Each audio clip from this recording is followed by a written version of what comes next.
हीनमैदमिदं भूय एवास्तु भूयः அணவயல் புதுவையாண்டாள் அரங்கற்குப் பண்ண திருப்பாவை பல்பதியம் இன்சையார் படிக் கொடுத்தாள் நற்பாமாலை மாலை சுடிக் கொடுத்தாளைச் சொல்லோம் சுடிக் கொடுத்த சுடற்கொடியேதல் பாவை பாடியருளவல்ல பல்வளையாய் நடினி வேங்கடவர்க்கென்ன விதி என்ன விம்மாத்தம் நாம் கடவா வண்ணமே நல்கு ஜயாவிருத்திர்மனசி மமசா ஜாயதாம் சம்ஸ்மிருதிஸ்தே யோ யோ ஜல்பஸ்த பவத் விபோ நாம சங்கீர்த்தனந்தே யாயாः சேஷ்டா வபுஷி பகவன் சா பவேத்பந்தனந்தே सर्वं भूयात् हरवरमुने सम्यगाराधनन्ते ஆச்சாரியாகிரேசரான ஸ்ரீபராசர பட்டர் திருக்கோட்டியூரிலிருந்து பெரிய கோயிலை நோக்கி வந்தபோது திருக்காவேரியிலே சித்தாமாடி திருக்காவேரி என்ன, திருச்சோலைகள் என்ன, மண்டபங்கள் என்ன, கோபுரங்கள் என்ன, இப்படியே வரிசையாக ஒன்னொன்னையும் மங்களாசாசனம் செய்து கொண்டே ஒன்றொன்றையும் குறித்து ஸ்லோகங்களை அருளி செய்து கொண்டே எழுந்துள்ளினார். இப்படியாக வரிசையா வழியில ஆயிரங்கால் மண்டபம், சந்திரபுஷ்கரணி, அங்கே இருக்கக்கூடிய ஆழ்வார்கள், மேட்டை சிங்கர், ஸ்ரீரங்கவான் இப்படியே வந்து உள்ளே அந்த வேத்திரபரம்னு சொல்லும்படியான அந்த உழல் தடி கணை இருக்கும், அத்தனையும் உங்களாசானம் பண்ணி வந்தார். அதற்கு பிறகு இதுக்கு முன்னாடி எல்லாம் வெளி அனுபவம், அந்த இடத்துக்கு போய் சேர்ந்தாச்சுன்னா திருமணத்தூண்களுக்கு இடையிலே அந்த அதன் பிறகு பெரிய பெருமாளுடைய சேவை தான். இதுவரையிலையும் மற்ற விஷயங்களை பற்றி அருளி செய்தார். இனிமேல் பெரிய பெருமாள் நம்பெருமாள் பெரிய பெருமாளுடைய அனுபவம். அதுபோலே இந்த கோபிமார்கள் இதுவரையிலும் மற்ற வெளி விஷயங்களை எல்லாம் பேசினா 20 பாசுரத்திலே 20 பாசுரத்திலே கீழ் அவதாரிகாட்சி 10 பெண்பிள்ளைகளை எழுப்பினா, திருவாசல் காக்கும் முதல்களை எழுப்பினா, இப்படியாக மற்ற விஷயங்கள்லாம் முடிஞ்சு இனிமேல் நீரிடையாக கண்ணனோடு இந்த 9 பாசுரங்களிலே கண்ணனோடு பேசுவதாக அமைந்தது இந்த 9 பாசுரங்கள். அதுக்கு முன்பெல்லாம் பட்டர் மற்ற அனுபவங்கள்லாம் ஆச்சு. அங்கே வந்த பிறகு அந்த வேத்திரபரம் என்ன அதை கொண்டாடுறார். அந்த கணைக்கு அடுத்தது உள்ள நுழைஞ்சோமானார் பெருமானுடைய அனுபவம் தான். அதுபோல கீழே 20 பாசுரங்களில் மற்ற எல்லா வெளி விஷயங்கள்லாம் பேசியாச்சு. இனிமேல் நேராக கடலும் பெருமானோடு தொடர்புடையவனையாக 9 பாசுரங்கள் அமைந்துள்ளன. இதில் சென்ற பாட்டிலே நப்பின்ன பிராட்டி எழுப்பினார்கள்.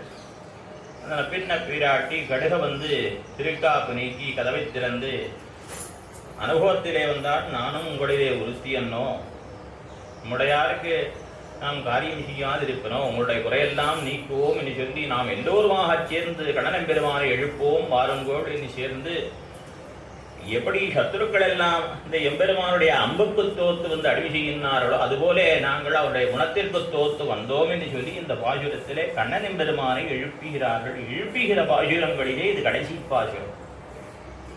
அப்படி எம்பெருமானை நேரெழுப்பிய ஏத்த கலங்கள் எதிர் பொங்கி மீதடிப்பாமாத்தாதே பால் சுரியும் வள்ளல் பெரும் பசுக்கள் ஆத்தப்படைத்தான் மகனை அறிவுராய் ஊத்தமுடையாய் பெரியாய் உலகினில் தோத்தமாய் நின்ன சுடரே துயிலழாய் மகத்தான் உனக்கு அலிதொலைந்துன் வாசல்கம் ஆத்தாதவன் உன் அடிபணியுமா போலே புதியாகம் வந்தோம் புகழ்ந்தேனோர் எம்பாவாய் போத்தியாம் வந்தோம் புகழ்ந்து.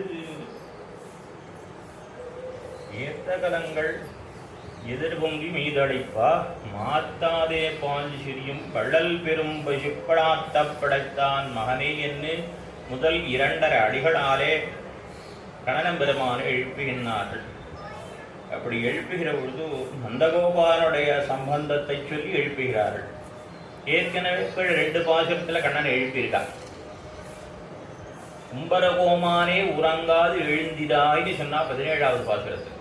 என்ன சொன்னா, உம்பரகோமானே தேவர்களுக்கெல்லாம் தலைவனே, உலகத்தை எல்லாம் அளந்தவனே, என்ன அம்பரம் உடலுத்து ஓங்கி உலகளந்த தேவர்களுக்காக தேவேந்திரனுக்காக உலகத்தை எல்லாம் அளந்து கொண்ட பெருமானே எழுந்திடாய்னு சொன்னான். கீழ்ப்பாட்டிலே சொல்லுற பொழுது 33 அமரருக்கு முன் சென்ற கப்பம் வைக்கும் கையே திகழாய் தேவர்களுக்கு காரியம் செய்கிறவனை எழுந்திடாய் என்று 2 பாசுரத்திலேயும் அவனுடைய மேன்மையை சொல்லி எழுப்பினார்கள். இந்த பாசுரத்திலே தான் நீர்மையை சொல்லி எழுப்புகிறார்கள். அவன் நீர்மை, இதை ஆயப்பட்டு வந்த குணம். ஆகையினால இந்த பாட்டில் எழுப்பின பிறகுதான் அவன் எழுந்திருக்கிறான். ஆகையினால மேன்மையை சொன்ன போதெல்லாம் எம்பெருமான் எழுந்திருக்கவில்லை. அவனுக்கு நந்தகோபாலனோடு உண்டான தொடர்பை சொல்லி எழுப்புகின்றார்கள் இந்த பாசுரத்தில். நந்தகோபாலனை ஏற்கனவே 4 பாசுரங்களை சொல்லியிருக்கா. இது 5வது பாசுரம். கீழே சொன்னதெல்லாம் அவனுடைய சௌதி வீரிய பராக்கிரமங்களை சொன்னாமா. அதவன் மதயானைகளை தள்ளக்கூடியவர் என்று சொன்னார். அவர் தானம் பண்ணக்கூடியவர் என்ன, அவர் அம்பரமே தண்ணீரே என்ன அவர் அறம் செய்யும்படியான தன்மைகளை சொன்னார். இந்த பாசுரத்திலே அவருக்கு இருக்கும்படியான கறவை மாட்டு செல்வம், அது பசுமாடுகள் அவரை மிகுதியாக உடையவர் என்ன அந்த அவருடைய ஐஸ்வர்யத்தை தெரிவிக்கின்றார்கள் இந்த பாசுரத்தில். ஏத்தகலங்கள் எதிரும் இதழி, அதாவது பசுமாடுகளை மிகுதியாக உடையவர் நந்தகோபாலர். பசுக்கள், பெரும் பசுக்கள், வள்ளல் பெரும் பசுக்கள், வள்ளல் பெரும் பசுக்களை ஆற்றப்படைத்தான் மிகுதியாக படைத்தவர் உடையவர். இவர் யார்? அவர் தான் நந்தகோபாலர். அந்த பசுக்கள் எப்படிப்பட்டது? சத்ருஞ்சயன பெரும் பசுக்களாக பெரிய பெரிய உருவத்தோடு இருக்கு. சக்கரவர்த்தி திருமகனுடைய ஆனைகளை போலே, பட்டத்து யானைக்கு சத்ருஞ்சயன்னு பேர். அதுபோல வள்ளல் பெரும் பசுக்கள். வன்மை என்ன வன்மை இருக்குன்னா, யார் வேணாலும் போய் அவர்களை கட்டலாம், அணைக்கலாம். அப்படி அந்த கண்ணனை பெருமானை யாரும் கிட்ட முடியும். அதுபோல இவைகளையும் எவ்வளவு பெரிய உருவத்தோடு இருந்தாலும் பசுமாடுகள் கிட்டுவதற்கு அடியனவாக இருக்கின்றன. தன்னையே கொடுத்து கொண்டிருக்கக்கூடியவை வள்ளல் பெரும் பசுக்கள். இப்படிப்பட்ட பசுக்களை மிகுதியாக உடையவர். அந்த பசுமாடுகளில் அவைகளிடத்தே ஏத்த கலங்கள் எதிர்பொங்கி மீதளிப்பா, அவைகள் பாலை சொரியக்கூடிய. எப்படி பாலை சொரியும்னா, எத்தனை கலங்கள் இட்டாலும், கலம்னா பாத்திரம், ஏற்ற கலம்னா தகுந்த பாத்திரம், எத்தனை பாத்திரத்தை இட்டாலும் அந்த பசுமாடுகள் பாலை நிரப்பும்.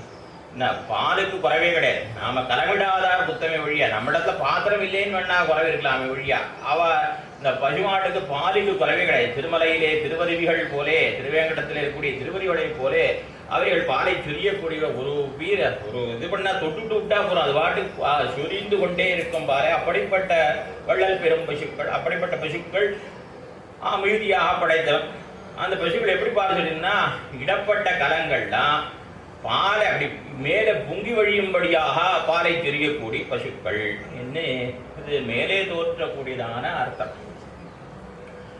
ஆச்சாரியர்கள் இந்த பாசுரத்தில் மாத்திரம் சுவாபதேசார்த்தத்தையும் காட்டியிருக்கா நாயனார். எல்லா பாசுரத்தையும் சுவாபதேச பூர்வாச்சாரிய வியாக்கியானங்கள்ல ரொம்ப அரிதாகத்தான் இருக்கும். 2 இடத்துல காட்டுறார். அதாவது கீழே 12வது பாசுரத்திலே எரும மாட்டுகளை பற்றின பிரஸ்தாவம் வந்தது. அதாவது கணைத்து இளங்கத்தெருமை கண்ணுக்கு இறங்கி நினைத்து, அந்த இடத்துல என்ன தெரிவிக்கிறார் என்றால், இந்த எரும மாடுகள் கன்றுகள் பால் பருகாதபடியினாலே வருத்தமடைந்து தன்னுடைய கன்றுகளுடைய நிலைமையை நினைத்து வருந்தினா. இது எதை நினைவூட்டுகிறது என்னால், எம்பெருமான் அடியார்களை ரட்சிக்க பெறாத காலத்திலே அவனுக்கு ஏற்படக்கூடிய व्यसனத்தை நினைவூட்டுகின்றது. அதாவது கஜேந்திர ஆழ்வானுக்கு ஆபத்து ஏற்பட்ட பொழுது, அவனை ரட்சிக்காத பொழுது எம்பெருமான் எப்படி வருந்தினானோ அது போன்ற வருத்தம் எதை ஒப்பிடுற, எரும மாடுகளுடைய கணைப்பு. அவைகள் கன்றுகள் பால் குடிக்க பெறாமையாலே கணைக்கின்றன. அது எம்பெருமானுடைய வருத்தத்தை நினைப்பூட்டுகின்றது. அதே மாதிரி திரௌபதிக்கு எம்பெருமான் உடனடியாக உதவி செய்யாத போது அவன் என்ன நினைத்தான்? கோவிந்தேதி யதா கிரந்தத்தை கிருஷ்ணாமாம் தூரவாசினம். கோவிந்தா கோவிந்தா என்று அவள் அழைத்த பொழுது, யார் அழைத்தா? கிருஷ்ணா. திரௌபதிக்கு கிருஷ்ணான்னு பேரு. கிருஷ்ணஹா, கிருஷ்ணன் அப்படின்னா கண்ணன் பெருமான். கிருஷ்ணான்னு சொன்னா திரௌபதி. இந்த கிருஷ்ணாங்கிற திரௌபதியானவள் மாம் என்னை தூரவாசினம், தொலைவிலே இருந்த என்னை கோவிந்தா என்று அழைத்த பொழுது நான் போகாம விட்டேனேன். அதிஸ்தவனாயே உனி. இது எப்ப எம்பெருமான் தன்னுடைய ஜோதிக்கு எழுந்துட போறவர்களே இதை சொல்லி வருத்தப்படுறான். அவ கூட்ட உடனே நான் போகலை, என்னுடைய பேர் தானே தன் காரியம் செய்தித்து, நம் பேர் தன் காரியம் செய்தித்தனை போக்கி அவளுக்கு நாம் ஒன்றும் செய்ய பெற்றிலோமினே.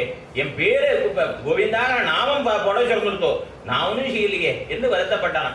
அப்படியா? அது போல இது இந்த வருத்தம் எதை காட்டுறது? இந்த வருத்தமானது எரும மாடுகள் கண்ணுகள் பால் குடிக்க பெறாமல் இருக்கிற பொழுது எரும மாடுகளுக்கு ஏற்பட்ட வருத்தமானது எம்பெருமான் திரௌபதிக்கு உதவவில்லையே என்று வருந்தியதை நினைவூட்டுகிறதுன்னு தராயினார். இந்த பாசுரத்தை அங்கே எரும மாடுகளுடைய செயலை எம்பெருமானுடைய செயலோடு ஒப்பிட்டார்.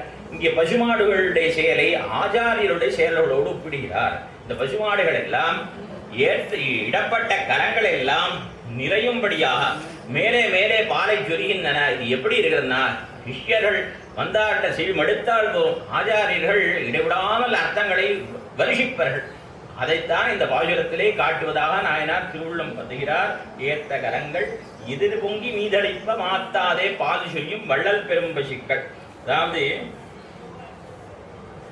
3 பிரமாணங்களை முக்கியமாக எடுக்கிறார். 3 பிரமாணங்கள். ஒன்றும் இந்த பால் என்பது ஆச்சாரியர்கள் உபதேசிக்கக்கூடியதான அர்த்த விசேஷங்கள். ஞானம்தான் அவ கொடுக்கிற ஞானம்தான் பால். அந்த பசுக்கள் என்பது ஆச்சாரியர்கள். இவர் 3 ஆச்சாரியர்கள் எடுக்கிறார் விடத்தில். முதல்ல எடுத்தார் கீதோபனிஷதாச்சாரியனான கண்ணன் பெருமான். கீதை உபதேசம் பண்ண ஆச்சாரியன் ஜெகதாச்சாரியர், ஜெகத் கிருஷ்ணம் வந்தே ஜெகத் குருன்னு இந்த உலகத்துக்கே ஆச்சாரியரான கண்ணன் பெருமான். அவன் என்ன பண்ணினான்னா கீதோபன்யாசம் பண்ணிட்டு இருக்காரு. 9 அத்தியாயங்கள் ஆச்சு. 9 அத்தியாயங்கள் உபதேசம் ஆச்சு. கர்மயோகம் சொன்னார், ஞான யோகம் சொன்னார், அவதார ரகசியம் சொன்னார், பக்தி யோகம் சொன்னார். இப்படி எல்லாம் சொன்ன பிறகு அர்ஜுனன் நினைச்சா சொல்லி முடிச்சு விட்டார். ஆஹா, கீதை முடிச்சுட்டு ஒரு வழியா அப்பாடா உபன்யாசத்தை நிறுத்தினார்.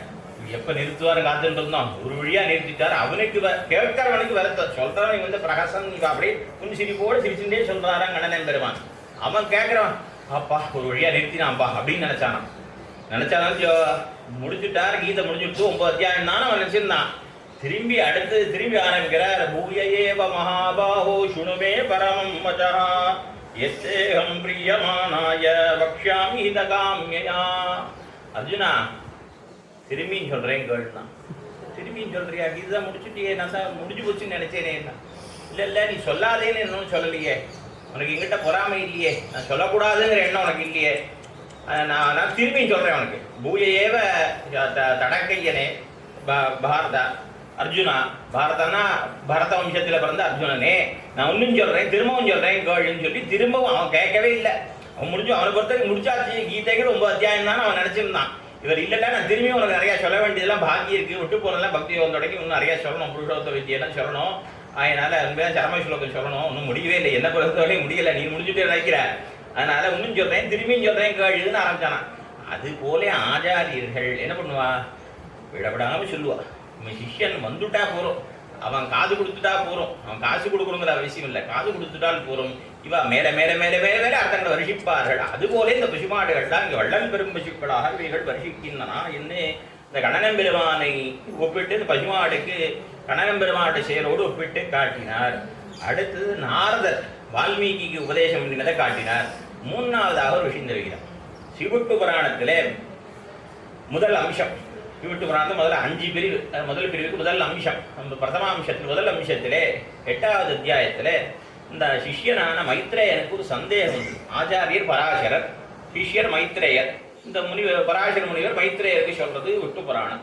இதில் என்ன சந்தேகம் வந்ததுன்னா, அவர் சொல்லிகிட்டே வரும்பொழுது ஆச்சாரியர் என்ன சொன்னார், பெரிய விராட்டியார் ஸ்ரீ மகாலட்சுமி நாச்சியார் புருகு மகரிஷிக்கும் அவருடைய பத்னியான கியாதிக்கும் வந்து பிறந்தாள் சொல்லிட்டு வந்தார். அவருக்கு தாத்தா விதாத்தான் 2 பிள்ளைகள் பிறந்தா, கியாதிக்கும் புருகுக்கும். ஸ்ரீ மகாலட்சுமி நாச்சியார் வந்து பிறந்தா, பார்கவின்னு அவளுக்கு நான் சொல்லிட்டு வந்தார்.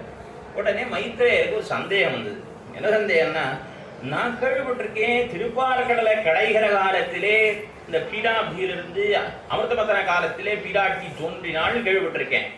அப்படி தோன்றினாலே ஆனால் அவளுக்கு சமுத்திரராஜன் கடலரசன் தான் தகப்பனாராக இருக்கணும். அப்போ ஒரு தடவை தோன்றினான், இப்போ ஒரு தடவை தோன்றினானே எனக்கு புரியலையே அப்படின்னு சந்தேகம் கேட்டார். அதுக்கு அவர் சொன்னார், நிச்சய ஜெகன்மாதா விஷ்ணு ஸ்ரீ ரணபாயினி யதா சர்வகதோ விஷ்ணு ததைவேயம் திஜோத்தமா விராட்டி எப்பொழுதும் இருக்கக்கூடியவள், எம்பெருமானை விட்டு பிரியாமல் எப்பொழுதும் இருக்கக்கூடியவள். எம்பெருமான் எங்கெங்கெல்லாம் நீக்கவர நிறைந்து இருக்கின்றானோ அதுபோல எல்லா இடங்களிலேயும் எம்பெருமானுக்கு சுரூபம் இருப்போதே அவன் கூடவே இருக்கிறவள். இவளும் எல்லா இடங்களையும் வியாபித்து இருக்கக்கூடியவள்.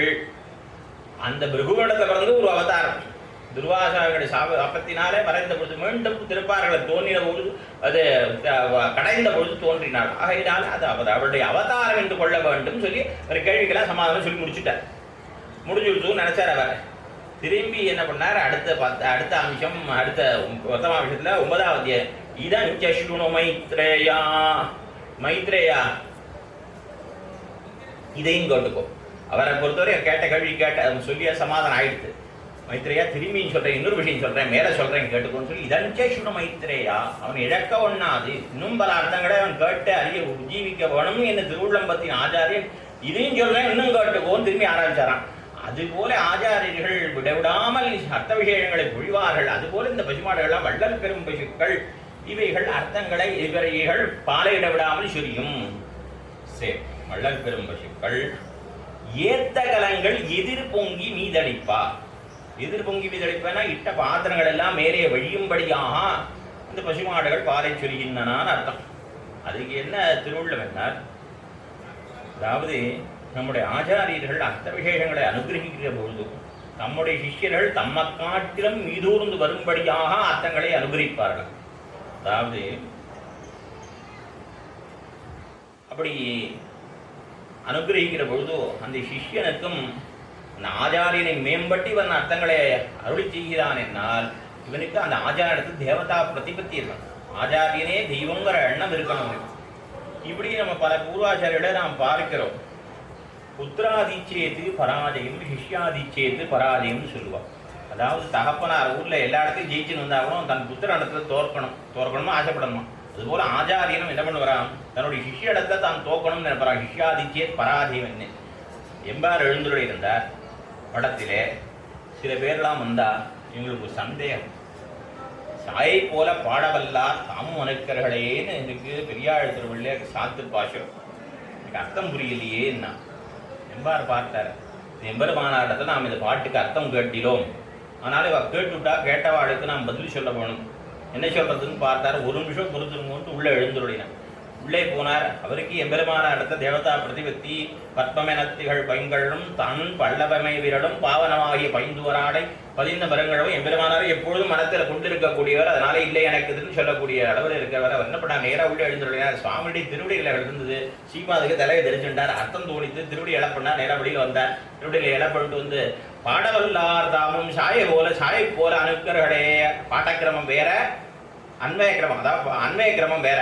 இப்படி பாட்டு சாயை போல பாடவல்லா இருந்தாலும் பாடல் வல்லார் தாமும் சாயை போல இருக்கு. இந்த 10 பாசனங்களும் சொல்றவா நிழல் போல எம்பெருமானை விட்டு பிரியாது நீங்காதிருப்பார்கள் அர்த்தம் சொல்லிவிட்டார். அப்படி ஒரு அர்த்தம் சிஷ்யன் சொல்லணுமே, ஆச்சாரியனிடத்துல கேட்காத அர்த்தத்தையும் ஒரு சிஷ்யன் சொல்லணுமே ஆனால் அவனுக்கு என்ன இருக்கணும், ஆச்சாரியனுக்கு தேவதா பிரதிபத்தி இருக்கணும். எஸ்ய தேவே பராபக்தி ததா தேவே, அப்படி ததா குரு எஸ்ய தேவே பராபக்தி, எப்படி எம்பெருமானது பக்தி இருக்கும் அதே போல குருவினிடத்திலையும் ஒரு பக்தி இருக்கணும். மந்திர பிரதனான ஆச்சாரியன் பக்களிலும் பிரேமம் கணக்க உண்டானால் காவிய கரமாவதி மூக்ஷுப்படி ஆரம்பத்திலே சொல்ற மந்திரத்திலும் மந்திரத்திற்கு உள்ளீடான வஸ்துவினும் மந்திர பிரதான ஆச்சாரியன் பக்களிலும் பிரேமம் கணக்க உண்டானால், ஆச்சாரியனிடத்தில் மிகுந்த பக்தி உண்டானால் இவனுக்கு சித்தி ஏற்படும். இவன் ஆச்சாரியத்தை கேட்ட அர்த்தம், கேட்காத அர்த்தம், சில அர்த்தங்கள் ஆச்சாரியன் சொல்லணும்னு நினைச்சிருப்பாருன்னு சொல்லியிருக்க மாட்டார். அது கூட இவருக்கு கை வரும் எப்பன்னா அந்த ஆச்சாரியத்துக்கு அத்தனை பக்தி இருக்குமே. ஆனால் அப்படி நம்முடைய ஆச்சாரியர்களை பார்க்கிறோம். எதிர்பொங்கி மீதளிக்கும்படியாக சிஷ்யர்களாக இருந்திருக்காங்க.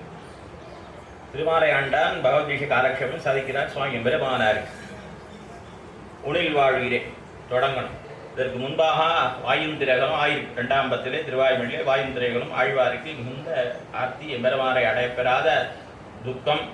அதனால எம்பெருமானுடைய விசேஷத்துல பார்க்கிற பதார்த்தங்கள் எல்லாம் அஜித் வஸ்துக்கள் எல்லாம் தன்னை போல எம்பெருமானை பிரிந்து வருந்துகின்றன ஆழ்வார் நினைக்கிறார். நாரைய பார்க்கிறார்.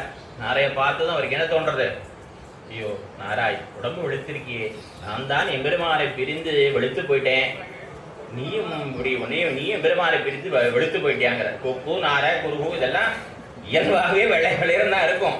ஆனா இவருக்கு பார்க்கறதெல்லாம் நான் எம்பெருமானை பிரிஞ்சு இப்படி ஆயிட்டேன், நீ எம்பெருமானை பிரிஞ்சு இப்படி ஆயிட்டியோன்னு நினைக்கும்படியாக அவருடைய தன்மை இருக்கு. அவர் நாரைய பார்த்து நீ எம்பெருமானை பிரிஞ்சனாலும் வெளுத்து போயிட்டியாங்கிறார். விளக்க தொட்டு பார்க்குற விளக்கு சுடுறது. ஐயோ இப்படி குதிக்கிறதே விளக்கு, நான் தான் எம்பெருமானை விட்டு பிரிந்து என் உடம்பு தான் குதிக்கிறதுனா இந்த விளக்கம் கூட எம்பெருமானை விட்டு பிரிந்து குதிக்கிறதேன்னு எனக்கு இப்படியான அளவுக்கு அப்படி ஆப்தி தலை எடுத்து அந்த ஆழ்வாருக்கு அப்படி ஒரு விசேஷ வியசனம். அவருக்கு அது வியசனம் நீங்கும்படியா எம்பெருமான் ஆழ்வாரோடு கலந்தான். எம்பெருமான் ஆழ்வாரோடு கலந்தானா அதன் பிறகு நடுவில் பிராசங்கிகமாக ஒரு திருவாய்மொழி, அதற்கு அடுத்தது ஒரு திருவாய்மொழி. இந்த ஊனில் வாழ்கிறேன் 2 3. ஊனில் வாழ்கிறே நல்லவோ உன்னர் பெற்று வானுலார் பெருமான் மதுசூதன் என்னம்மான் தானும் ஞானும் எல்லாம் தன்னுள்ளே கலந்தொழிந்தோம் தேனும் பாலும் கண்ணனும் நெய்யும் அமுதுமொத்தே. திருமாலையாண்டான் அர்த்தம் சாதிக்கிறார்.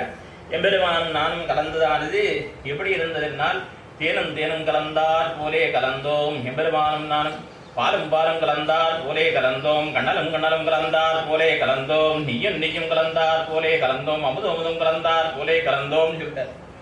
எம்பெருமானார் தலையை தொங்க கூப்பிட்டார். ஏன் இது ஸ்வரசமா படலையா, நமக்கு சிவையுடையதா படலையா, வேறு விதமா தூத்துகிறதா அர்த்தம்னு கேட்டார். இல்ல தேனும் பாலும் கண்ணலும் நெய்யும் அமுதும் ஒத்தே. தேன் பால் நெய் கண்ணல் அமுது எல்லாத்தையும் ஒன்னா சேர்த்துட்டா, 5ஐயும் ஒன்னா சேர்த்தா பஞ்சாமிரதம். இது ஒரு விதமான சுவையா இருக்கும். அதுபோல நானும் எம்பெருமானும் கலந்த பொழுது இந்த எல்லா, அதாவது இந்த 5 சொன்னதானது உலகத்திலே உள்ள ரசவத் பதார்த்தங்கள் எல்லாத்துக்கும் உபலட்சணம். இப்படி எல்லா விதமான சுவை பொருள்களும் ஒன்று கூடினால் எப்படிப்பட்ட ஒரு இது கிடைக்குமோ அதுபோல எம்பெருமானும் நானும் கலந்த பொழுது ஏற்பட்டதுன்னு சுவாமி சாதித்தார்.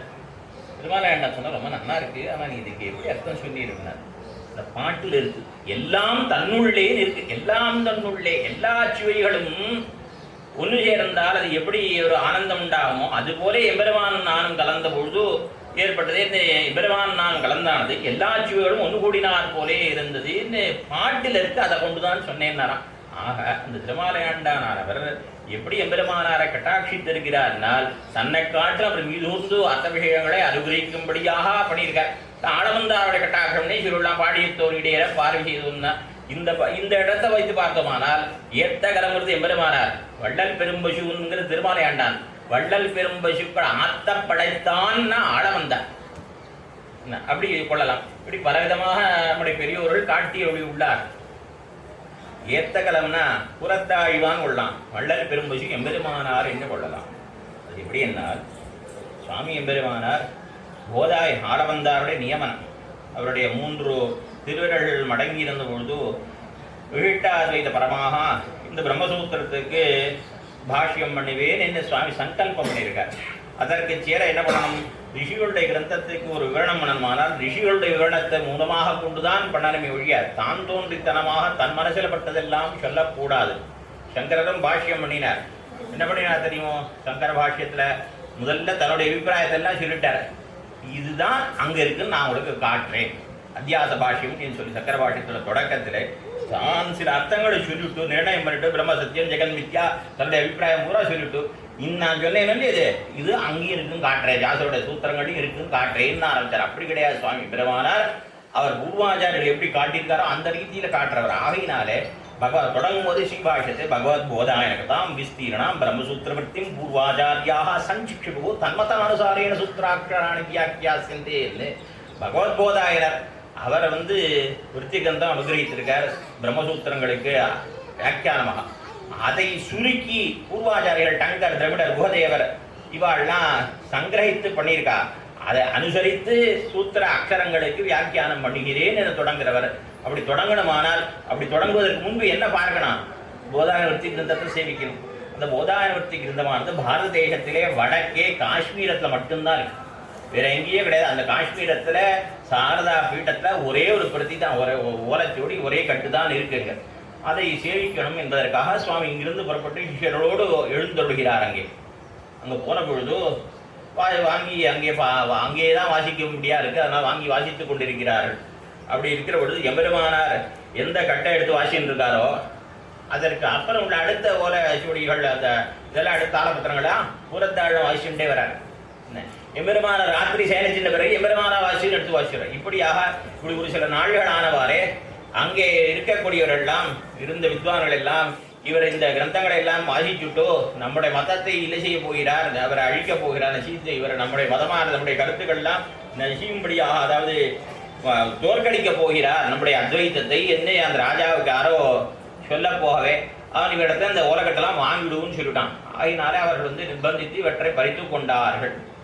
அப்பொழுது எம்பெருமானா ஐயோ முழுமையாக சேவிக்க முடியாமல் போயிட்டே என்று வருந்திய பொழுதோ ஆழ்வான் தெரிவித்தாரா, நீ பூர்ணமா பார்த்துட்டேன், இப்பவே இங்கேயே விண்ணப்பிக்கிட்டமா, 2 ஆத்துக்கு இடையில வந்த பிறகு விண்ணப்பிக்கிட்டமா, இது இங்கேயே ஒப்பிக்கிட்டமா, இந்த ஸ்ரீரங்கத்துக்கு போன பிறகு சொல்லட்டமான்னாராம். அப்படியாக அந்த எம்பெருமானாருக்கும் காட்டிலும் மீதூர்ந்த ஒரு ஞானாதிக்கராக விளங்கும்படியாக சுவாமி அவரை கட்டாட்சித்திருந்தார். எதிர்பொங்கி மீதளிப்பா ஏத்த கலங்கள் எதிர்பொங்கி மீதளிப்பா என்று எம்பெருமானாருடைய அனுகிரகத்தினாலே அவரிடம் மீதூர்ந்த ஞானமுடையவராக ஆழ்வான் விளங்கினார். இப்படியாக பார்க்கிறோம். இதே போலே ஸ்ரீபராசர பட்டர் ஒரு சமயத்தில் திருவிருத்த காலக்ஷேபம் பண்ணியிருக்கார். திருவிருத்த காலக்ஷேபம் மைப்படிமேனியும் செந்தாமரை கண்ணும் வைதிகரே நெப்படியும் திருவடி சூடும் தாய் மைப்படிமேனியும். எம்பெருமானுடைய திருமேனி எப்படிப்பட்டது? மை போன்று சேவிப்பவருடைய பார்ப்பவருடைய கண்ணிலே இருள்படும்படியாக இருக்கக்கூடியது சொல்லின்றிருக்க பொழுது அவருக்கு மேலே ஒரு பிரமாணம் சொல்லணும்னு தோன்றது. அவருக்கு தோணினதை அந்த கோட்டிலும் நிறைய பேர் எடுறாங்க. ஸ்ரீபராசர பட்டருடைய கோட்டிலும் நம்பிள்ளையுடைய காலக்ஷேப கோட்டிலும் நிறைய பேர், எத்தனை பேர் எண்ண முடியாது அத்தனை விஷயம் எழுதுறாங்க. பக்கத்தில் பட்டருக்கு பக்கத்தில் 2 அரையர் சுவாமி இருக்கா. ஆப்பான் திருவழுந்தூர் அரையர், பிள்ளை விழுப்புறையர் 2 அரையர் இருக்கா. அங்கிருந்து இவர் நினைச்சதை என்னங்கிறது நஞ்சீர் அங்கிருந்து இன்னாரின் அறியேன் அப்படின்னு பட்டருக்கு நினைவூட்டினாராம் நஞ்சியர். ஆறுது சொன்னதுன்னு இந்த அரையர் சுவாமியில சொன்னா நஞ்சியர் தான் சொன்னார்னா பட்டருக்கு அத்தனை சந்தோஷம். எங்கிருந்தோ கர்நாடக தேசத்திலிருந்து வந்தார், அங்கே தமிழ் பேசாத ஒரு இடத்துலேருந்து வந்து நமக்கு இவர் எடுத்து கொடுக்கும்படியாக இருப்பேன் என்ன ரொம்ப போரகந்தருடையினார். இந்த சீபாதீர்த்த பிரசாதங்கள்லாம் அன்னைக்கு எதுனா அனுகிரகித்தார், போனகம் சீதசேடம்னு கொடுத்தார்னு சொல்லுவார்கள். அப்படியாக தம்மை காட்டிலும் தன் சிஷ்யன் மீதூர்ந்து வரும்படியாக ஒரு ஆச்சாரியம் ஆழ வந்தார் எம்பெருமானார் பட்டர் என்று 10 வருஷ கிரமத்தை பார்த்தோம். நஞ்சிய நம்பிள்ளை என்று பார்த்தோமானால் ஒரு ஆச்சாரியம் தன்னிலும் தன் சிஷ்யன் மீதூர்ந்து வரும்படியாக தன் சிஷ்யர்களை அவர்கள் அப்படி கட்டாட்சிப்பார்கள். அப்படியாக பட்டருக்கு நஞ்சியர் என்ன பட்டரை பசும் வள்ளல் பெரும் பசு என்னும் ஏத்தகலம் என்ன நஞ்சியரை நாம் தெரிவிக்கலாம். இதே போல நஞ்சியரையும் நம்பிள்ளையும் கூட பசுவாகவும் கன்றாகும், அதாவது ஏத்தகலம் என்னும் கொள்ளலாம். இது நிறைய இடம் சொல்லலாம். ஒரு சமயம் திருமொழி காலக்ஷேபம் நடந்துருக்கு. திருமொழியில கடைசியில அரக்கர ஆடழைப்பார் இல்லை நாங்கள் அஞ்சினோம் தடம் பொங்கத்தம் பொங்கோ. அரக்கர் ஆடழைப்பார் இல்லை நாங்கள் அஞ்சினோம் தடம் பொங்கத்தம் பொங்கோ. திருமங்கி ஆழ்வார் விசித்திரமாக பாசுரம் பாடுறவர். என்ன தெரியுமோ, ராட்சச பாவனையில பாசுரம். யசோதையா இருந்து பாசுரம் பாடுற ஆழ்வார்கள். என்ன தேவர் வந்து தேவகி பிராட்டியா பாசுரம் பாடுற, தசரதனா பாசுரம் பாடுற, ஒரு ஆழ்வாரோட ஒரு தான் பாசுரம் பாடுறா. இவர் மாத்திரம் ராட்சச தோத்து போன ராட்சசர்கள் எங்க அவ வந்து பெருமாள ஸ்தோத்திரம் பண்றதாக எத்து என்னும் நத்தழும் பகிரமன் திருநாமம் சொத்தனம் பியுகீரிவா உம்மத்துள் என்னோம் என்னெல்லாம் அந்த தோத்து போன ராட்சசாலாம் வந்து பாடுறதாக அந்த பாவனையில பாடுற திருமங்கி ஆழ்வார். அங்குல ஒரு பாசுரம் அறக்கரைப்பார் இல்லை நாங்கள் அஞ்சினோம். இந்த பாசுரத்துக்கு காலட்சியம் நடக்கிறது. நஞ்சியர் அவருக்கு தோத்தி இதே அவரை ஒரு அர்த்தம் சொன்னார். என்ன சொன்னார்னா, காட்டுல ஒரு ஆடு இருந்தது. ஒரு ஆடு தனித்து இருந்த பொழுது ஒரு சிங்கம் வந்துருக்காங்க, பெண்ணாடு. அந்த சிங்கம் வந்த உடனே இதுக்கு உள்ளெல்லாம் நடுங்கிறது, ஐயோ என் பிராணம் போடுமே நடுங்கிறது. ஆனாலும் அந்த சிங்கத்துக்கு முன்னாடி ஒரு போலியாக ஒரு தைரியத்தை அரவழைத்து கொண்டு தன்னுடைய அந்த அஜாகரஸ்தனத்தை இது பண்ணிட்டு அந்த போலியாக என்ன பண்ணித்தான் அப்படின்னு கணைத்து கொண்டே, நான் சிங்கமே நான் ஒரு தீட்சை வளர்க்குறேன். எதுக்கு தெரியுமா, 100 சிங்கங்களை அடிச்சு போடுறதாக விரதம் வச்சுட்டு இருக்கேன். 100 சிங்கங்களை போடுறதாக ஒரு சபதம் பண்ணியிருக்கேன். அந்த பிரதிஜைக்கு சேர இது வரைக்கும் 99 சிங்கங்களை முடிச்சு அடிச்சு சாப்பிட்டேன். நீ கரெக்ட் சரியா நீயாவே வந்துட்டாய், நீயாவே என்கிட்ட மாட்டி விட்டாய். அப்படியே ஒரு குதிச்சதான். இது குதிச்ச மாதிரி சிங்கம் பயந்து ஓடி போயிட்டான். அரக்கர் அது மாதிரி இந்த அது போல இந்த ஆட்டை போல உள்ளத்திலே பயம் இருந்தாலும் வெளியில ஒரு தைரியத்தை வரவழைத்து கொண்டு பேசுறது கூட அந்த ராவனுடைய வட்டர்களில் யாரும் இல்லை, வேலையாட்களில் வீரர்களில் யாரும் இல்லை என்று ஒரு விதமாக நெஞ்சியர் தெரிவித்தார். கும்பிள்ள சொன்னார், இப்படி சொல்லக்கூடாது அப்படின்னு ஒரு திருவுள்ளம். வேறு விதமாக சொல்றதுக்கு இடம் இருக்கேன்னு அப்படி சொல்லல, வேறு விதமாக சொல்லலாமேன்னு திருவுள்ளம் பற்றினார் நம்பிள்ளை. அது சரி சொல்லுமேன்னு நெஞ்சியர். அவர் சொன்னாரா, ஆடு அரக்கர் ஆடு அழைப்பார் இல்லைன்னா ஆட்டை போல அரக்கர்களில் பேச முடிவா இல்லைன்னு அர்த்தம் இல்லை. அப்படி வச்சுக்கொண்டா ஆடு என்கிற சொல்லுக்கு பல அர்த்தங்கள் உண்டு. ஆடுன்னா அந்த நீ சொன்ன மிருக விசேஷம்னு ஒன்றும், ஒரு பிராணின்னு ஒன்றும், பிராணி விசேஷம். ஆடுன்னா அது வினைச்சொல்லாவது தான் ஆடு, ஆட சொல்றதுங்கிற ஒன்று உண்டு. இப்படி எத்தனையோ அர்த்தம் உண்டு. ஆடுன்னா வெற்றின்னு ஒரு அர்த்தம் உண்டு. நம்மாழ்வார் திருவாழ்மொழியில திரைக்கும் பொழுது ஆடு புட்கொடியாதி மூர்த்தி கடிம போவதுவே. ஆடு புட்கொடி, புல்கொடின்னா கருடக்கொடி. அது எப்படிப்பட்ட கருடக்கொடி, எப்படிப்பட்டதா? யுத்தத்தில் எம்பெருமான் புறப்பட்டானா எல்லா இடத்துலையும் எம்பெருமானுக்கு ஜெயத்தையே விளைவிக்கக்கூடியதான புட்கொடி. அந்த கொடி கருடக்கொடியோட புறப்பட்டாலே வெற்றி தான் வரும், வெற்றி பேர் வெற்றி தான். ஆடு புட்கொடியாதி மூர்த்தி கடிம போவதுவே என்று ஆழ்வார் இருக்கிறார். ஆடு புட்கொடிங்க என்ன தெரியும்னா, ஆண்டாள் நாச்சியார் கூட இடத்த கருளக்குடி ஒரு ஆண்டாள் கூட சொல்றார். அதே மாதிரியாக இந்த ஆடு புட்கொடிங்கிறதுனால வெற்றி கொடிங்கிறத வெற்றி கொடியான கருடக்கொடின்னு அர்த்தம். அத மாதிரி இங்க ஆடுன்னா வெற்றின்னு அர்த்தம். அரக்கர் ஆடழைப்பார் இல்லைன்னா வெற்றி வெற்றி வெற்றின்னு ஜெயகோஷம் பண்றதுக்கு இனிமே ராவணனுடைய கோஷ்டியில வீரர்கள் ஆறும் கிடையாது என்ன அர்த்தம் சொன்னாராம். அப்படியாக அதை கேட்டுட்டு நந்தியை சொன்னாரா, இனிமே யார் இந்த திருமொழி பாசத்துக்கு அர்த்தம் சொன்னாலும் நான் சொன்ன அர்த்தத்தையும் சொல்லி என்னை காட்டு என் சிஷ்யன் நன்னா இன்னும் நன்னாக சொன்னாங்கிறதையும் சொல்லி நான் அவனை புற கொண்டாடினேங்கிறதையும் சொல்லுங்கோள்னு சொன்னாராம். அப்படியாக ஏத்த கலங்கள் எதிர் பொங்கி மீதளிப்பா மகத்தாதே பால் சுரியும் வள்ளல் பெரும் பசுக்கள் என்ன. இந்த திரும்பி அந்நியாபதேசத்துக்கு ஒரு சுவாபதேசத்திலிருந்து இந்த பாசுரார்த்தத்தை மேலே அனுபவிப்போம். இப்படி இட்டகலங்கள் எல்லாம் நிரம்பும்படியாக பாலை சுரியக்கூடியதான பசுக்களை உடையவரே அவருடைய மகனேன்னு சொன்ன உடனே இவன் கண்ணன் பெருமான் வாயை திறக்கலை. அந்த ஊரில் எல்லாருக்கும் தான் பசுமாடுகள், எத்தனையோ பசுமாடுகள் இருக்கு. நமக்கு தானா எம்மாத்தான் பசுமாடுகள் இருக்கா, எல்லா இடத்துலையும் தான் பசுமாடுகள் இருக்கு. என்ன அவன் வாய் மூடி இருந்தான். அவரிடத்துல எப்படி பசுமாடுகள் எத்தனை இருக்கு அப்படின்னா, வள்ளல் பெரும் பசுக்கள் என்ன முடியாது. அந்த பசுக்களை எப்படி எண்ண முடியாதுன்னா, எம்பெருமானுடைய குணங்களை நாம் எப்படி எண்ண முடியாதோ, யதாரத்னானி ஜலதேஹே அசங்கேயானி புத்திரகா. கடல்ல எத்தனையோ ரத்னங்கள்லாம் இருக்கும், பெரிய சமுத்திரத்துல எத்தனையோ ரத்னங்கள்லாம் இருக்கும், அதை எண்ண முடியாது. போல எம்பெருமானுடைய குணங்களையும் எண்ண முடியாது. அதுவாரி இவருடைய வள்ளல் பெரும் பசுக்கள், இந்த பசுக்களையும் எண்ண முடியாது. அதே மாதிரி வழியார முத்தியின் வளங்குடுக்கும் திருநரையூர் கழியாரும் கணசங்கம் கரந்தெங்கும் பரந்தே வழியார முத்தியின் வளங்கொடுக்கும் திருநரையூர். திருநரையூர் நாச்சியார் கோயிலே வழியிலே இருக்கக்கூடிய முத்துக்களை எப்படி எண்ண முடியாதோ அதுபோலே இந்த பசுக்கள், அந்த கோபாலனுடைய பசுக்களை எண்ண முடியாது.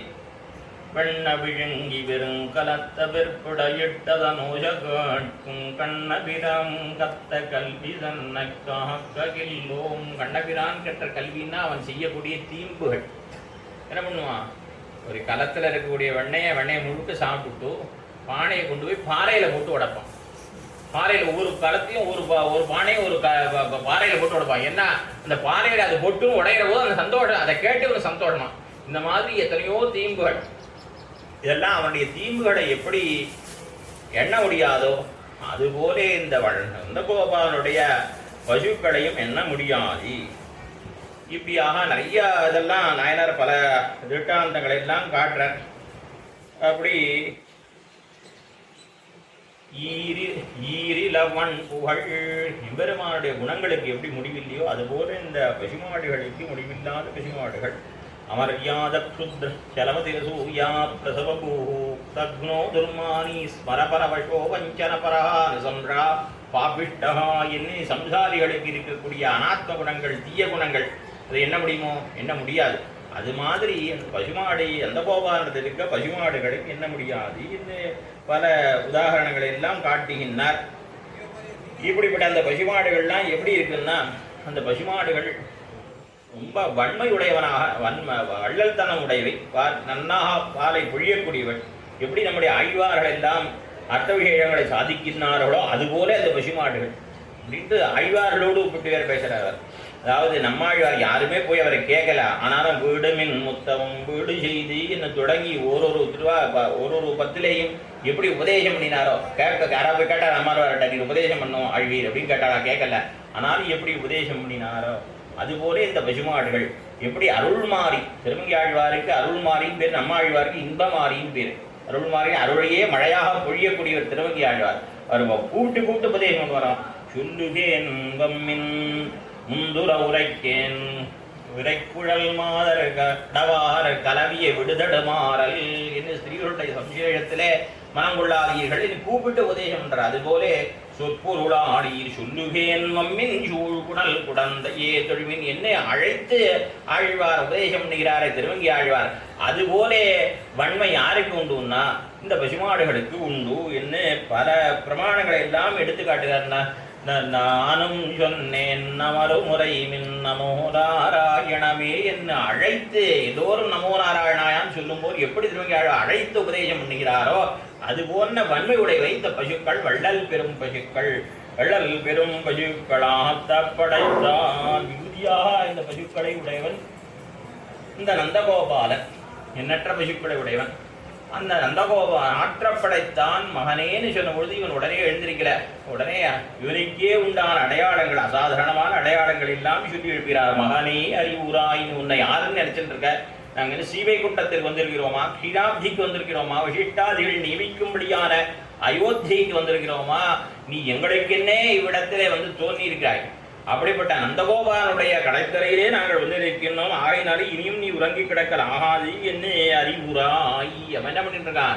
யார் எத்தனை பேர் வந்திருக்கா, இன்னும் எத்தனை பேரை திருத்தி நாம் கை கொள்ள வேண்டும், இன்னும் எத்தனை பெண்களை கை கொள்ள வேண்டும் அவன் சிந்தித்து கிடக்கிறான். அவனை அறிவுராய் என்று சொல்லி எழுப்புகின்றார்கள்.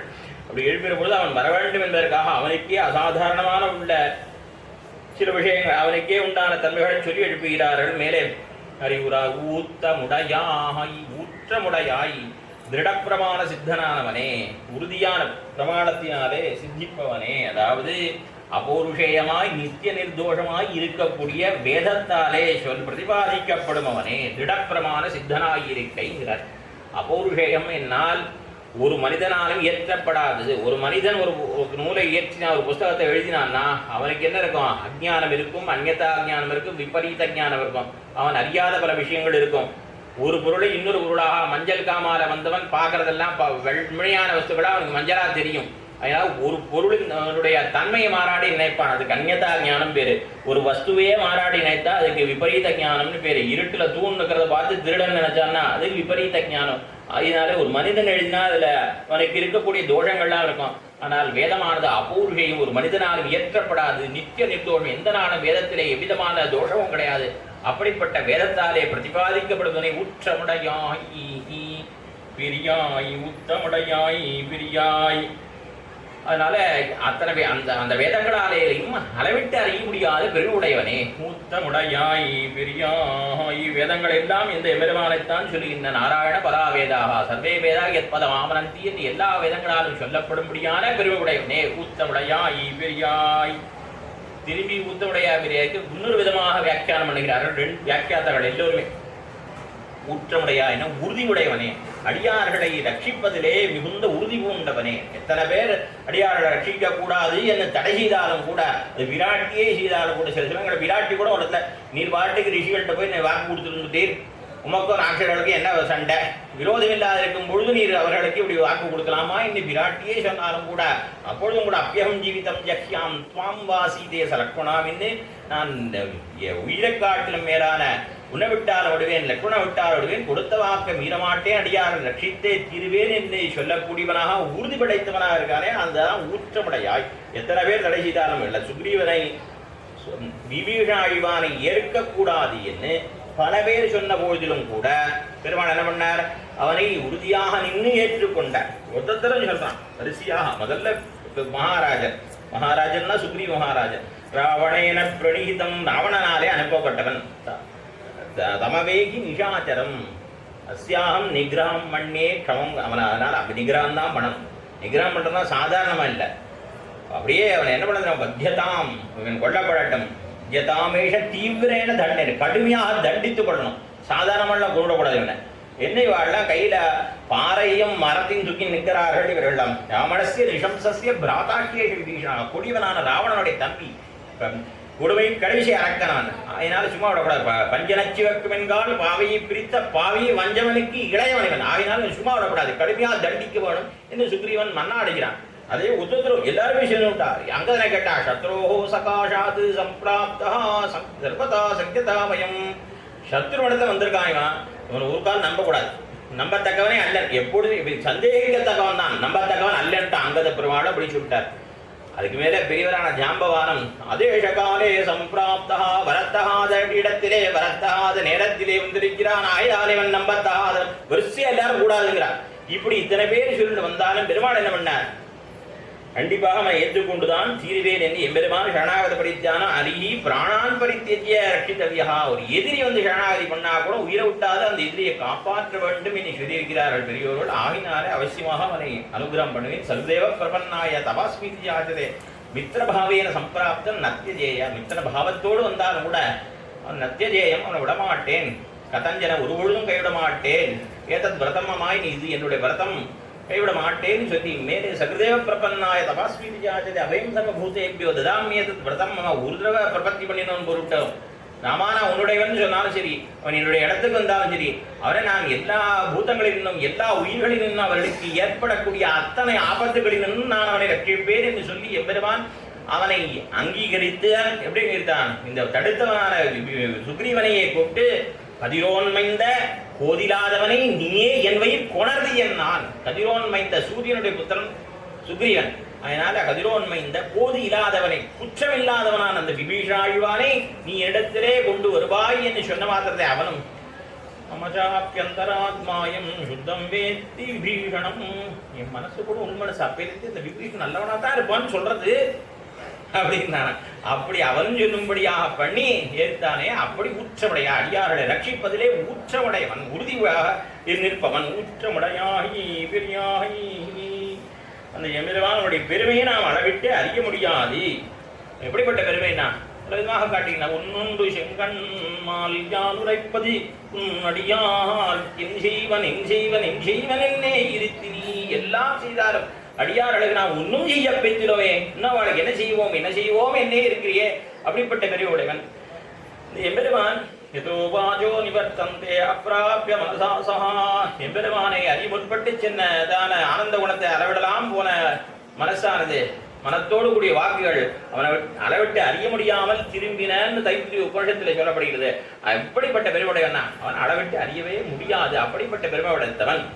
யஸ்யா மதம் தஸ்ய மதம் மதம் யஸ்ய நவேத சஹா விஜ்ஞாதம் விஜானதாம் என்று கேனோபனிஷத்துல தொடக்கத்தை வரும். அதாவது எம்பெருமான அளவிட்டு அறியலாம் என்று நினைச்சான்னா அவனால் அறியவே முடியாது. எம்பெருமான் அறியவே முடியாதுன்னு எவன் நினைக்கிறானா அவன் தான் உண்மையிலே அறிந்தவன் என்றெல்லாம். அப்படி அளவிட முடியாத வைபவத்தை உடையவன் எம்பெருமான். அப்படிப்பட்ட பெருமை படைத்தவன். பெரியாய் ஊற்றமுடையாய் பெரியாய் உலகினில் தோற்றமாய் நின்ன சுடரே. உலகத்திலே தோன்றி சுடரே. எங்களுக்காகத்தானே வந்து அவதாரம் பண்ணியிருக்கிறாய் இடத்திலே. அதாவது தேவகி பூர்வ சந்தியாய ஆவிர்பூதம் மகாத்மன ததோ கில ஜெகத் பத்மபோதாயாச்சுத பானுனா தேவகி பூர்வ சந்தியாயாம் ஆவிர்பூதம் மகாத்மனா. என்ன தேவையாயிர கிழக்கு திசையிலே கணனாயிர சூரியன் தோன்றினான் என்ன ரிஷி சொல்கிறார் பராசரர். இதனால என்ன தெரிகிறது, அவன் பிறந்தான்னு சொல்ல, தோற்றமாய் அவன் தோன்றினான், தோன்றி நின்று சுடருங்கிறார். அப்படி கர்ப்பவாசத்தினாலே அவனுக்கு தோஷம் கிடையாது. எப்படி சூரியன் கிழக்க உதித்தா கிழக்கு திக்கும் அவனுக்கும் இது உண்டாருங்க, அதுபோலே இவன் தேவகியோட கர்ப்பத்திலே தோன்றினாலும் இந்த கர்ப்பத்தில் இருந்ததுனால இவனுக்கு எவ்விதமான தோஷமும் தட்டாது என்று தெரிவிக்க தோற்றமாய் நின்று சுடரே இப்படி அவதாரம் பண்ணி அதனாலேயே எம்பெருமான் பிரகாசிக்கிறான். அவனுடைய குணங்கள் சபுஷ்ரேயான் பவதி ஜாயமானஹா. அவன் பிறந்து மேன்மை அடைகிறான். சஹா ஜாயமான ஏவ ஸ்ரேயான் பவதி. அவன் பிறந்தே மேன்மை அடைகிறான். சஹா ஷேயானேவ பவதி ஜாயமானஹா. பிற பிறந்து அவன் மேன்மையையே அடைகிறான் என்று அந்த எம்பெருமான் அவதாரத்தாலேயே மிகுந்த பெருமையை பெறுகின்றான் எல்லாம் தெரிவிக்கப்பட்டிருக்கு. அந்த ரீதியிலே தோத்தமாய் நின்ன சுடரே துயிலாய் என்று அவன் எழுப்பினார்கள். உன்னை நீ யாராக நினைத்துக் கொண்டிருக்கிறாய்? நாங்கள் என்ன வழிட்டராதிகள் நியமிக்கும்படியான வாசலிலே வந்து நிற்கிறோமோ? நீ நந்தகோபனுடைய திருக்குமார் அல்லவா? நீ இங்கே அவதாரம் பண்ணியதற்காக லோகத்திலே சாதுவரை திராணத்துக்காக வந்து அவதரித்தவன். அப்படிப்பட்ட நீ இன்னும் உறங்கி கிடக்கிறாவோ எழுந்திராய் என்று சொல்லி ஆத்தப்படைத்தான் மானே உத்தமடையாய் விரியாய் உலகினில் தோத்தமாய் நின்ன சுடரே துயிலாய் மாத்தார் உனக்கு வலிதொலைந்துன் மாஜல்கண். மாற்றார்னா சத்துருக்கள். இந்த சத்துருக்களானவர்கள் யுத்தத்திலே உள்ளத்திலே தோற்று மாற்றால் உனக்கு வலிதொலைந்து தங்கள் வலிமாண்டு எப்படி உள்ளத்திலே வந்து கிடைக்கிறார்கள். வலிதொலைந்துன் வாசல்கண் ஆற்றாது வந்துன் அடிபணியுமா போலே. சத்துருக்கள் எல்லாம் உனக்கு தோற்று வருமா போலே நாங்கள் உன்னுடைய குணங்களுக்கு தோற்று வந்தோம். சத்துருக்களோட போய் விட்டு பேசலாமா அப்படின்னா, நாம் எல்லாருமே எம்பெருமானத்தை முந்தான வரைக்கும் எதிர்ப்பு கோத்துன்றதா தான். புதுசாக இந்த ஜென்மத்தில் எம்பெருமானை பற்றி இருக்கிறோம். இந்த முன் ஜென்மத்திலே எம்பெருமானை பற்றி இருந்தால் நாம் ஏன் இப்போ வந்து பிறந்திருக்க போகிறோம்? அதில் இரண்யனும் ராவணன் போல பல காலமாக இருந்தவர்கள் தான் எல்லோருமே எம்பெருமானிடத்துல. அதாவது தொம்மைன்னு சொன்னா இல்லைல்ல, அகம்மே அகம்மே நான் என்னுடைய சொத்துன்னு சொல்றான் எம்பெருமான். அவனை பார்த்து இல்லைல்ல நான் உனக்கு அடிமை இல்லை, நான் எனக்கே சொத்து, நான் சுதந்திரமானவன் என்று சொல்லக்கூடியவர்களாகத்தான் இத்தனை காலம் இருந்திருக்கும். திருநேர் போல இருந்திருக்கும். ஆகினாலே தான் இப்படி எல்லாம் வந்து பிறந்திருக்கும். இல்லாட்டி இந்த பிறவி எதனால ஏற்பட்டிருக்கும் போது முன்காலத்தில் நாம் பிறவிகளில் எம்பெருமானுக்கு எதிரம்பு கொத்து தான் இருந்திருக்கும். ஏன்னா இன்னைக்கு புதுசாக வந்தவா தான் எல்லாருமே. ஆகினாலே சத்துருக்கள்லாம் இத்தனை உன்னை எப்படி எதிர்க்க கொண்டிருந்தார்களோ அதுபோலே நாங்களும் உன்னை வந்து பற்றாமல் இருந்தவர்கள் தான். ஆகினாலே அவர்களோடு ஒப்பிட்டு பேசுகிறார்கள். மாற்றால் உனக்கு வலிதொலைந்து, அந்த வலிதொலைந்து அவர்கள் வலிமாண்டு இந்த ராவணன் பேசுறான். சத்ரோஹோ பிரக்யாத வீரியஸ்ய, ராவனுடைய வீரியத்தை ராவணன் கொண்டாடுறான். அப்படி அவர்கள் எல்லாம் கொண்டாடி போலே வலிதொலைந்து உன்மாசல் கண் வந்துன் அடிவுணி மாலை. எப்படி காகாசுமை எல்லா இடத்தையும் சுற்றி விட்டு எத்தி செய்யும் உழன்றோடி இழைத்து விழும் காகம் எல்லாம் சுத்திட்டு வித்ராஜ பரித்யக்தா என்ன ஸ்ரீன் லோகான் சம்பரிக்கிரமிய இந்த மூலகம் திரிந்தோடி வித்தகனே ராமா ஓர் என் அபயம் என்ன திருவடியில விழுந்தா போலே நாங்களும் இன்னைக்கு வந்து உன் திருவடியில் விழுந்திருக்கோம். அவர்கள் உன்னுடைய அம்புக்கு தோற்று வந்தார்கள், நாங்கள் உன் குணத்துக்கு தோற்று வந்தோம். அம்பாவது ஒரு நாள் பட்டா ஆத்தலாம். ஆனால் இந்த குணங்கள் வல்வினையே நைகின்ற குணங்களை உடையாய் குணங்களை எங்களை அறுக்கிறதே. இப்படிப்பட்ட குணங்களினாலே நாங்கள் ஈடுபட்டு வந்தோம். மாத்தாருனக்கு வலிதொலைந்துன் மாயல்கண் ஆற்றாது வந்துன் அடிபணியுமா போலே. அவர்கள் வந்து உன் திருவடியை பணியுமாறு போலே பணியுமாறு போலே அதுபோலே ஒற்றியாம் வந்தோம் புகழ்ந்து. நாங்கள் வரக்கூடியவர்களா வராதவர்களா எப்படி இருப்போம்? அவர்களெல்லாம் எதிரிட்டு கொண்டோ சாத்திரவத்தாரை வராதிருந்தார்கள். நாங்கள் எல்லாம் அவ எப்படி இருந்தானா நனமேயந்து கஸ்யஜித்து. ராவணன் சொன்னான் உனக்கு வனங்களில் அரக்கன்னு பேரு. த்விதாபஜ்யேயமப்யேவம் நனமேயந்து கஸ்யஜித்து. அப்படி ரெண்டா இரு பூரா பழந்தா கூட இந்த அவுரங்கசீப் பழந்தான் ஒருத்தனை. அது மாதிரி இரு ஊரா பழந்தா கூட இப்படி உந்துட மாட்டேன், அப்படிதான் விழுவேன், மல்லாக்க தான் விழுவேன், குப்புற விழமாட்டேன்னு சொன்னவன் ராவணன். அது போல இருந்தானே, அது போலே தான் நாங்களும் இருந்தோம். நாங்களும் அவன் அப்படி இருந்தான், நாங்கள் எப்படி இருந்தோம்னா நாங்கள் எப்படி இருந்தோம்னா தத்தசிருஷம் பவேத். எம்பெருமான் தான் எங்களை தேடி வரணும், நாங்கள் எம்பெருமானை தேடி போவோமான்னு இருந்தோம். ஆனால் எங்களால் இப்போ பிராபியத்துவரை ஆற்றாமை கரைபுரண்டு எங்களால் பொறுத்து கொண்டு இருக்க முடியவில்லை. ஆகினாலே நாங்கள் வந்தோம். போற்றியாம் வந்தோம், பெரியாழ்வாரை போலே போற்றி கொண்டு வந்தோம், அந்த சத்ருக்களை போலே புகழ்ந்து வந்தோம். நீ எங்களை பெற்றாலும் பெரிய இழந்தாலும் இழாய் இனிமே என்று சொல்லி அந்த எம்பெருமானை இந்த பாசுரத்தை எழுப்புகின்றார்கள். ஏத்த கரங்கள் எதிர்பொங்கி மீதடிப்பாமாத்தாதே பால் சிறியும் வள்ளல் பெரும் பசுக்கள் நாத்தப்படைத்தான் மகனே அறிவுராயி உத்தமடையாயி பெரியாய் உலகினில் தோத்தமாய் நின்ன யுடனே துயிலாயி மாத்தார் உனக்கு வலிதொலைந்துன் மாயல்கண் ஆத்தாது வந்துன் அடிபணியுமா போலே ஒத்தியாம் வந்தோம் புகழ்ந்தேரோ எம்பாவை. ஒதியாழ்வாழ்த்தும் வெள்ளவாய் பெரும்போதும் அவனுக்கு பின்னாள் வழிவோ ஆத்தத்தும் தாழ்வையிடங்கற்கே கண்ணி வந்தோள் மறுவாடும் திருவண்ணி நாடி வழி வந்தது வளர்த்தோடு வளர்த்தங்கள் வாடியே